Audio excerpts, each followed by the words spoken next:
Hello students, अनंत ज्ञान भाई सज्जन में आप सभी का हार्दिक स्वागत है। यदि आप इस चैनल पर नए हैं तो प्लीज लाइक शेयर एवं सब्सक्राइब जरूर कर लीजिए।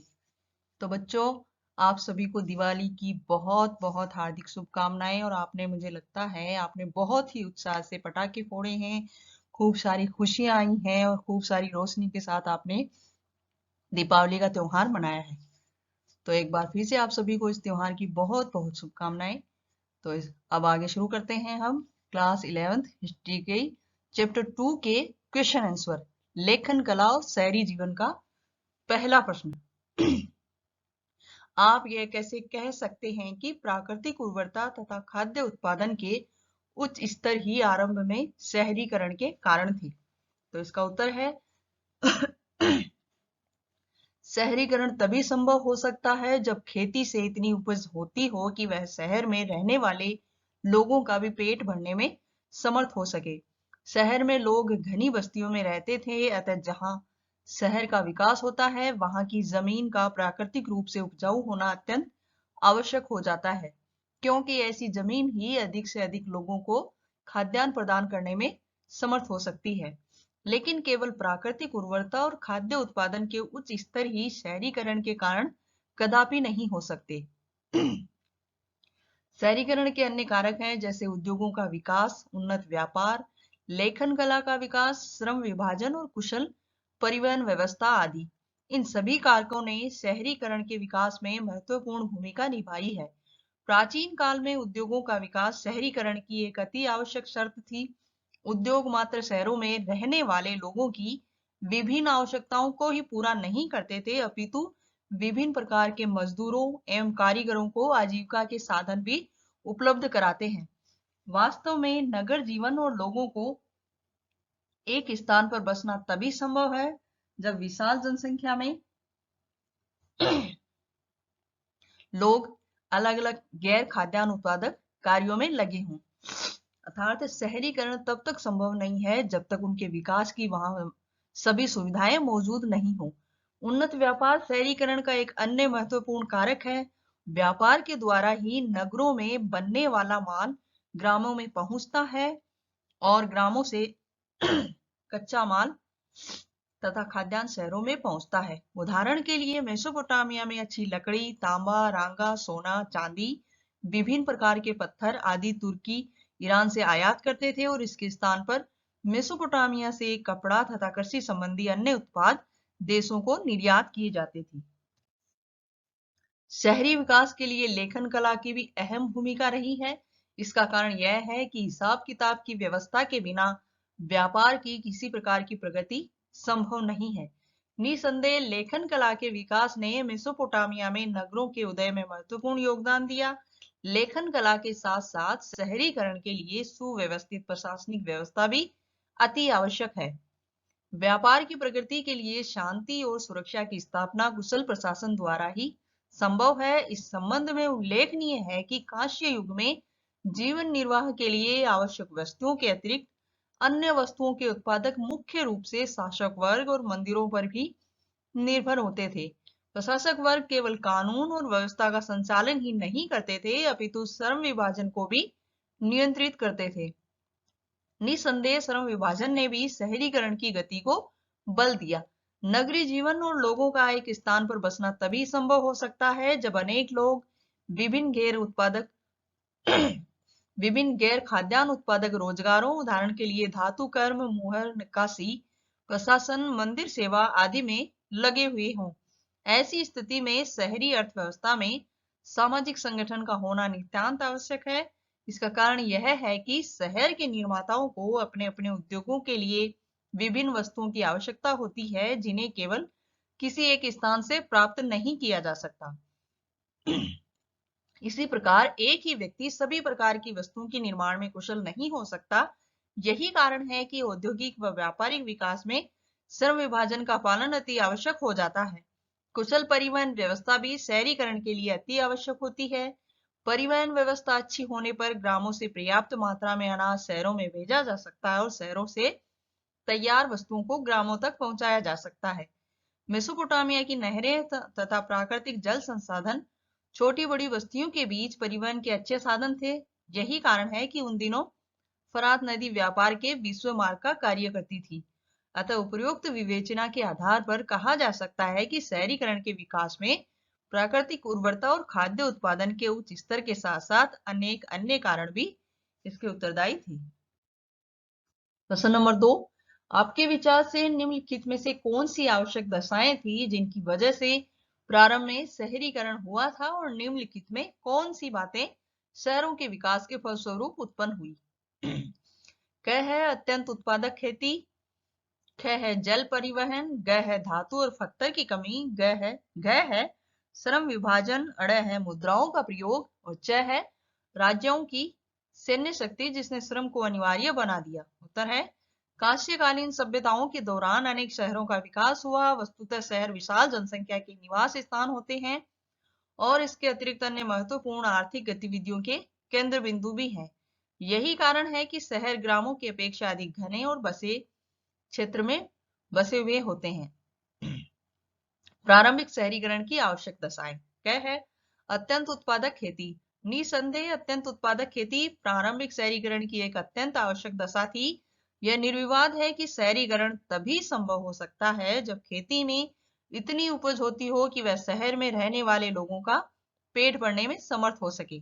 शहरों में लोग घनी बस्तियों में रहते हैं, अतः कहा जा सकता है कि जिस स्थान पर शहर का विकास होता है उस स्थान पर जमीन का प्राकृतिक स्वरूप उपजाऊ होना अत्यंत आवश्यक है। उदाहरण के लिए मेसोपोटामिया का शहर के रूप में विकास होना इसका प्रमाण है। जल परिवहन। जल परिवहन भी शहरीकरण के लिए अत्यंत उत्पादक खेती से कम आवश्यक दशा नहीं थी। प्रारंभिक काल में बोझा ढोने वाले पशुओं की पीठ पर लादकर व बैलगाड़ियों में भरकर शहरों में कृषि उत्पाद को ले जाना सरल नहीं था। इन माध्यमों से परिवहन में अत्यधिक समय लगता था।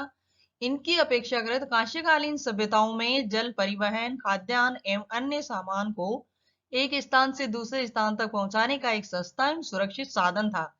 खाद्यान्न व अन्य सामान से भरी नौकाएं नदी की धारा के साथ साथ चलती थी, परिणामतः उन पर कोई अतिरिक्त व्यय नहीं करना पड़ता था। प्राचीन मेसोपोटामिया की नहरें तथा प्राकृतिक जल धाराएं छोटी बड़ी बस्तियों के बीच परिवहन के अच्छे साधनों के रूप में कार्य करती थी। यही कारण है कि जल परिवहन मेसोपोटामिया में प्रारंभिक शहरीकरण के विकास का एक महत्वपूर्ण कारक सिद्ध हुआ। तीसरा है धातु और पत्थर की कमी। धातु और पत्थर की कमी ने मेसोपोटामिया में प्रारंभिक शहरीकरण को बल दिया। निसंदेह उन्नत व्यापार की अवस्था शहरीकरण का एक महत्वपूर्ण कारण बनी। इसके अतिरिक्त व्यापार के द्वारा ही नगरों में बनने वाला माल ग्रामों में पहुंचता है और ग्रामों से कच्चा माल खाद्यान्न शहरों में आता है। मेसोपोटामिया की खाद्य सामग्री और संसाधन की दृष्टि से संपन्न थी, किंतु वहां खनिज पदार्थों की कमी थी। दक्षिणी मेसोपोटामिया के अधिकांश भागों में औजार मोहरे और आभूषण आदि बनाने के लिए अच्छे पत्थरों तथा गाड़ियों के पहिए अथवा नावें बनाने के लिए अच्छी लकड़ी का अभाव था। इसी तरह औजार बर्तन तथा आभूषण बनाने के लिए अच्छी धातु भी उपलब्ध नहीं थी, अतः ये वस्तुएं व्यापार के द्वारा ही प्राप्त की जाती थी। इसके साथ ही मेसोपोटामिया से कपड़ा और कृषि संबंधी उत्पादों को अन्य देशों के लिए निर्यात किए जाते थे। मेसोपोटामिया में अच्छी लकड़ी, तांबा, रांगा, सोना, चांदी, सिप्पी, विभिन्न प्रकार के पत्थर आदि तुर्क, ईरान तथा खाड़ी के अन्य देशों से आयात किए जाते थे। अब शहर के विकास के फलस्वरूप उत्पन्न दशाएं। इसमें क्या है मुद्राओं का प्रयोग। शहरीकरण के विकास के कारण मुद्राओं के प्रचलन को बल मिला। निसंदेह मुद्राओं के प्रचलन ने साहूकारों, विभिन्न व्यवसायों, व्यापार तथा सरकार के काम को सरल बना दिया। हम जानते हैं कि प्राचीन काल में शहरों का लेन देन अवैयक्तिक रूप से होता था। जिन लोगों से लेन देन होता था वे सामान्यतः एक दूसरे से अपरिचित होते थे, अतः संदेशों, दस्तावेजों और सामान के गट्ठरों को बेचते समय मुहर लगाना अनिवार्य समझा जाता था। शहर के विकास के फलस्वरूप उत्पन्न दशाएं। इसमें क तो मैंने पढ़ा दिया है, और ख है श्रम विभाजन। नगर जीवन और लोगों का एक स्थान पर बसना तभी संभव होता है जब अनेक लोग विभिन्न गैर खाद्यान्न उत्पादक रोजगारों जैसे धातु कर्म, मुहर, नक्काशी, प्रशासन, मंदिर सेवा आदि में लगे हों। शहर के विनिर्माताओं को अपने अपने उद्योगों के लिए ईंधन, धातु, अनेक प्रकार के पत्थर की आवश्यकता होती है। इन चीजों को केवल एक स्थान से प्राप्त करना असंभव है। इसी प्रकार कोई एक व्यक्ति सभी प्रकार की वस्तुओं के निर्माण में कुशल नहीं हो सकता। परिणामतः औद्योगिक एवं व्यापारिक विकास में श्रम विभाजन का महत्वपूर्ण योगदान होता है। वस्तुतः शहरीकरण की प्रक्रिया से श्रम विभाजन को भी बल मिलता है। गह है राजाओं की सैन्य शक्ति जिसने श्रम को अनिवार्य बना दिया। शहरीकरण की प्रक्रिया ने राजाओं की सैन्य शक्ति की आधारशिला रखी। हम जानते हैं कि शहरीकरण और औद्योगिकरण तथा व्यापारिक विकास में घनिष्ठ संबंध है। व्यापार के विकास के लिए शांति और सुरक्षा अति आवश्यक है, जो कि किसी शक्तिशाली केंद्र के द्वारा ही प्रदान की जा सकती है। परिणामतः शहरीकरण के साथ साथ कानून व्यवस्था की देखभाल तथा श्रम विभाजन पर नियंत्रण अति आवश्यक हो गया।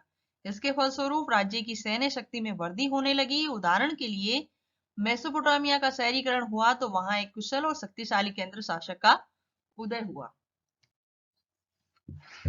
प्रश्न नंबर 3 है, यह कहना क्यों सही होगा कि खानाबदोश पशुचारक निश्चित रूप से शहरी जीवन के लिए खतरा थे? उत्तर है, मेसोपोटामिया का इतिहास इस बात का गवाह है कि इसके पश्चिमी मरुस्थल से यायावर समूह के कई झुंड इसके उपजाऊ एवं संपन्न मुख्य भूमि प्रदेश में आते जाते रहे हैं। ये पशुचारक गर्मी के मौसम में अपनी भेड़ बकरियों को इस उपजाऊ क्षेत्र में बोए हुए खेतों में ले जाते थे। अनेक बार ये यायावर समूह गडरियों, फसल काटने वाले मजदूरों अथवा भाड़े के सैनिकों के रूप में इस उपजाऊ प्रदेश में आते थे और स्थायी रूप से इसे ही अपना निवास स्थान बना लेते थे। ये खानाबदोश, अकदी, एमोराइट, असीरियाई और आर्मीनियन जाति के लोग ही थे। पशुचारक अपने पशुओं तथा अनेक उत्पादों जैसे पनीर, चमड़ा, मांस आदि के बदले अनाज और धातु के औजार आदि लेते थे। बाड़े में रखे जाने वाले पशुओं के गोबर से बनी खाद भूमि को उपजाऊ बनाती थी, इसलिए यह खाद किसानों के लिए बहुत उपयोगी होती थी। किंतु यदा कदा किसानों और पशुचारकों अथवा गड़ेरियों के बीच झगड़े भी हो जाते थे। प्राय ऐसा होता था कि पशुचारक अपनी भेड़ बकरियों को पानी पिलाने के लिए बोए हुए खेतों के बीच से निकालकर ले जाते थे। परिणामतः किसानों की फसल को हानि पहुंचती थी, यहां तक कि कई बार खेतों में खड़ी फसल बर्बाद हो जाती थी। मारी के अभिलेखों से जाहिर होता है कि सिंचाई वाले क्षेत्रों में पशुचारकों के आगमन पर नजर रखी जाती थी। निसंदेह चरवाहे कभी उपयोगी साबित हो सकते थे तो कभी हानिकारक भी। यदि शहरी लोगों के साथ पशुचारकों का संबंध दोस्ताना नहीं होता तो वे आवागमन के प्रमुख रास्तों को हानि पहुंचा सकते थे। इसके अतिरिक्त कभी कभी खानाबदोश पशुचारक लूटमार की गतिविधियों में भी लिप्त हो जाते थे। यहाँ तक कि वे किसानों के गांवों पर हमला भी कर देते थे और उनका इकट्ठा किया गया अनाज आदि लूट कर ले जाते थे। उपलब्ध साक्ष्यों से यह जाहिर होता है कि यायावर पशुचारक घास के मैदानों में अथवा सड़क के किनारे तंबुओं में रहा करते थे और वे प्राय राजधानी के कार्यों में लिप्त रहते थे। मारी राज्य में कृषक व पशुचारक दोनों निवास करते थे, फिर भी मारी नगर के राजा इन पशुचारक समूह की गतिविधियों के प्रति अत्यधिक सावधान थे और पशुचारकों को राज्य में चलने फिरने की अनुमति थी, किंतु उनकी गतिविधियों पर कड़ी नजर रखी जाती थी। इस प्रकार मेसोपोटामिया का समाज और वहां की संस्कृति भिन्न भिन्न समुदाय के लोगों के साथ रहती थी। प्रश्न नंबर 4, आप ऐसा क्यों सोचते हैं कि पुराने मंदिर बहुत कुछ घर जैसे ही होंगे? उत्तर है, सुमेरियाई लोग बहुदेवतावादी थे। प्रत्येक ग्राम का और प्रत्येक शहर का अपना देवता होता था। निसंदेह उनके देवी देवताओं की संख्या विशाल थी और उनमें से अधिकांशतः प्रकृति की शक्तियों के प्रतिनिधि थे। उदाहरण के लिए इनोना प्रेम और युद्ध की देवी थी तो उर चंद्र देवता था। ये सुमेर के लोकप्रिय देवी देवता थे। इसके अतिरिक्त एनेलिल सुमेर में पूजे जाने वाले देवताओं में सर्वप्रमुख था। इस देवता को मानवता का स्वामी और राजाओं का राजा माना जाता था। विभिन्न देवी देवताओं के निवास के लिए बनाया गया मंदिर उनके घर होते थे। प्रारंभ में मंदिरों का निर्माण विशेष योजना के आधार पर किया जाता था। मंदिर का केंद्रीय कक्ष देवी देवता के प्रतिमा कक्ष से जुड़ा होता था और इसके अतिरिक्त मंदिरों के दोनों तरफ गलियारा होता था, परंतु बाद के काल में मंदिरों का निर्माण घर की योजना अनुसार होने लगा। इसके अंतर्गत एक खुले आंगन के चारों ओर अनेक कमरे बनाए जाते थे। देवी देवताओं की मूर्ति के दर्शन सीधे नहीं होते थे। वहां तक पहुंचने के लिए आंगनों, बाहरी कक्षों और तिरछे अक्षों से होकर गुजरना पड़ता था। इसके अतिरिक्त सभी मंदिर एक जैसे बने होते थे, अतः वे घर जैसे दिखाई देते थे। इसमें कोई शक नहीं है कि मंदिर मानव जीवन से जुड़ी लगभग सभी गतिविधियों के केंद्र बिंदु थे। इतिहास गवाह है कि सुमेरिया के नगर राज्यों पर ऐसे सरदारों अथवा राजाओं ने शासन किया जो पुजारी भी थे। वे संदर्भित काल में राजस्व पुजारियों के कामकाज से जुड़ा होता था। इसका अर्थ है कि एक ही व्यक्ति पुजारी एवं शासक दोनों रूपों में कार्य करता था और इस प्रकार मंदिर पूजा स्थल के साथ साथ प्रमुख पुजारी और शासक का निवास स्थान भी था। संक्षेप में निबंध लिखिए।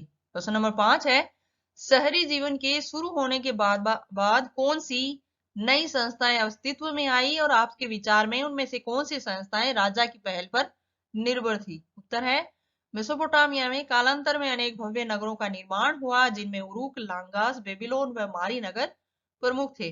दक्षिणी मेसोपोटामिया में लगभग 5000 ईसा पूर्व के आसपास आर्थिक गतिविधियों के परिणाम स्वरूप नई नई बस्तियां स्थापित होने लगी थी और इन बस्तियों में से कुछ बस्तियों ने प्राचीन शहरों का रूप धारण कर लिया था। इन शहरों की स्थिति के अनुसार निम्नलिखित विशेषताएं भी थी। पहला था मंदिर के चारों तरफ विकसित शहर, दूसरा है व्यापारिक केंद्रों के आसपास विकसित शहर और तीसरा है शाही शहर। मेसोपोटामिया के तत्कालीन देहातों में जमीन और पानी के लिए बार बार लड़ाइयां होती रहती थी। जब किसी क्षेत्र में लंबे समय तक लड़ाई चलती थी, जो मुखिया लड़ाई में जीत जाते थे वे अपने साथियों एवं अनुयायियों में लूट का माल बांटकर उन्हें खुश कर देते थे और पराजित लोगों को बंदी बनाकर अपने साथ ले जाते थे, जिन्हें वे कालांतर में अपने चौकीदार या नौकर बना लेते थे। इस प्रकार उनका वर्चस्व बढ़ जाता था। युद्ध में विजयी होने वाला मुखिया स्थायी रूप से समुदाय के मुखिया नहीं बने रहते थे, उनका स्थान दूसरे नेता भी लिया करते थे। कालांतर में इस प्रक्रिया में बदलाव तब आया जब इन नेताओं ने समुदायों के कल्याण की तरफ अधिक ध्यान देना प्रारंभ किया। परिणाम स्वरूप नई नई संस्थाएं वे परिपाटियां स्थापित हो गई और विजेता मुखिया ने मंदिर में देवताओं की मूर्तियों पर कीमती भेंटें चढ़ाना शुरू कर दिया। इससे समुदाय के मंदिरों की सुंदरता बढ़ गई। एन मरकर से जुड़ी कविताएं व्यक्त करती हैं कि इस व्यवस्था ने राजा को ऊंचा स्थान दिलाया तथा इसका पूर्ण नियंत्रण स्थापित किया। पारस्परिक हितों को सुदृढ़ करने वाले विकास के ऐसे दौर की कल्पना कर सकते हैं जिसमें मुखिया लोगों ने ग्रामीणों को अपने पास बसने के लिए प्रोत्साहित किया, जिससे वे आवश्यकता पड़ने पर तुरंत अपनी सेना इकट्ठी कर सकें। एक अनुमान के अनुसार एक मंदिर को बनाने के लिए 1500 आदमियों को 5 साल तक प्रतिदिन 10 घंटे काम में लगे रहना पड़ता था। उपरोक्त आधारों से पता चलता है कि नगरों की सामाजिक व्यवस्था में एक उच्च या संभ्रांत वर्ग भी उत्पन्न हो चुका था और धन दौलत का ज्यादातर हिस्सा इसी वर्ग के हाथों में केंद्रित था। इसी पुष्टि उस शहर में राजाओं व रानियों की कब्रों व समाधियों में से खुदाई के दौरान प्राप्त बहुमूल्य चीजों जैसे आभूषण, सोने के पात्र, सफेद सिप्पियां और लाजवर्द जड़े हुए लकड़ी के वाद्य यंत्र, सोने के सजावटी खंजर आदि से हुई है।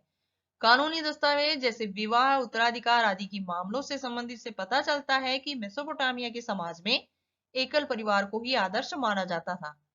हमें विवाह आदि से संबंधित प्रक्रियाओं की भी जानकारी मिली है। विवाह करने की इच्छा की घोषणा की जाती थी और वधु के माता पिता विवाह के लिए अपनी अनुमति व सहमति प्रदान करते थे। वर पक्ष के लोग वधु पक्ष को कुछ उपहार देते थे और विवाह की रस्म आदि के बाद दोनों पक्ष एक दूसरे को उपहार देते थे और बैठकर भोजन करते थे। भोजन के बाद मंदिर में जाकर भेंट चढ़ाते थे। जब नववधु को उसकी सास लेने आती थी तब वधु को उसके पिता द्वारा उत्तराधिकार के रूप में उसका हिस्सा दे दिया जाता था। पिता का घर, जानवर, खेत आदि पैतृक संपत्ति उसके पुत्रों को मिलते थे। प्रश्न नंबर 6 है, किन पुरानी कहानियों से हमें मेसोपोटामिया की सभ्यता की झलक मिलती है? उत्तर है, मेसोपोटामिया की सभ्यता की झलक देने वाले कुछ पुरानी कहानियां निम्नलिखित हैं। पहली है ओल्ड टेस्टामेंट की कहानी। यूरोप के निवासियों के लिए मेसोपोटामिया अत्यंत महत्वपूर्ण था।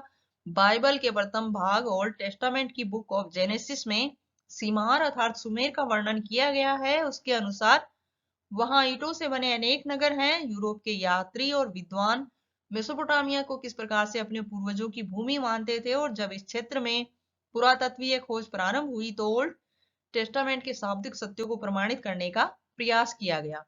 दूसरी है जलप्लावन की कहानी। बाइबल के अनुसार यह जलप्लावन पृथ्वी पर संपूर्ण जीवन को नष्ट करने वाला था, किंतु ईश्वर ने जलप्लावन के बाद भी जीवन को पृथ्वी पर सुरक्षित रखने के लिए नोआ नामक एक मानव को चुना। नोआ ने एक बड़ी नाव बनाई और उसमें सभी जीव जंतुओं का एक एक जोड़ा रख लिया और जब जल प्लावन हुआ तो शेष सब कुछ नष्ट हो गए और नाव में रखे सभी जोड़े बच गए। तीसरी कहानी है गिलगेमिस की काव्य की कहानी। ऐसी एक कहानी गिलगेमिस महाकाव्य के अंत में मिलती है। इससे पता चलता है कि मेसोपोटामिया के लोगों को अपने घरों पर बहुत गर्व था। ऐसा कहा जाता है कि गिलगामेश ने एन मरकर के कुछ समय बाद उरुक नगर पर शासन किया और वह एक महान योद्धा था जिसने दूर दूर तक के प्रदेशों को अपने अधीन कर लिया था, लेकिन उसे उस समय गहरा झटका लगा जब उसका वीर मित्र अचानक मर गया। इससे दुखी होकर वह अमरत्व की खोज में निकल पड़ा। उसने सागरों महासागरों को पार किया और दुनिया का चक्कर लगाया, मगर उसे अपने साहसी कार्य में सफलता नहीं मिली। हार कर गिलगामेश अपने उरुक नगर लौट आया और वहां जब वह अपने को संतुष्ट करने के लिए शहर की प्राचीर के आसपास चहलकदमी कर रहा था, तब उसकी दृष्टि उन शानदार ईंटों पर पड़ी जिससे उसकी नींव डाली गई थी। वह भाव विभोर हो उठा और इस प्रकार उरुक नगर की विशाल प्राचीर पर पहुंचकर उस महाकाव्य की लंबी वीरतापूर्ण और साहस भरी कथा का अंत हो गया। तो बच्चों, इसी के साथ आपका हिस्ट्री का चैप्टर 2 जो लेखन कला और शहरी जीवन है उसके क्वेश्चन आंसर यही समाप्त होते हैं और अगली क्लास का इंतजार करते रहिए। तब तक के लिए अलविदा।